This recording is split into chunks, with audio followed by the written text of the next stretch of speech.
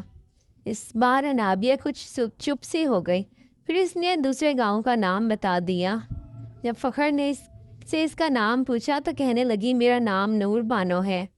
اس نے اپنا اصلی نام نہیں بتایا تھا کہ کہیں اس کا چچا چچی سے ڈھونڈتے ہوئے یہاں تک نہ پہنچ جائیں۔ کھانا کھانے کے بعد وہ کہنے لگا دیکھو تم ایسا کرو کہ اتنا بڑا گھر ہے، گھر کے اندر ہی کسی ایک کمرے میں سو جایا کرو، کوارٹر میں مت سویا کرو، اور کوئی تم سے پوچھے کہ تم کون ہو تو ایسے ہی جھوٹ بول دینا کہ تم میری کزن ہو۔ یہ سن کر وہ خوش ہو گئی۔ سامنے گیسٹ روم تھا، وہاں وہ جا کر سو گئی۔ اگلے روز فخر جب آفس جانے لگا تو کہنے لگی سنے صاحب جی۔ وہ کہنے لگا کیا ہوا؟ کہنے لگی میرے پاس کپڑے نہیں ہیں، اگر آپ کو اعتراض نہ ہو تو میری تنخواہ میں سے کچھ ایڈوانس پیسے دے دیں یا پھر مجھے کپڑے لا دیں، میری تنخواہ میں سے کاٹ لیجیے گا۔ فخر کہنے لگا اچھا ٹھیک ہے، آپ آفس سے واپس آتے ہوئے میں تمہیں کپڑے لا دوں گا۔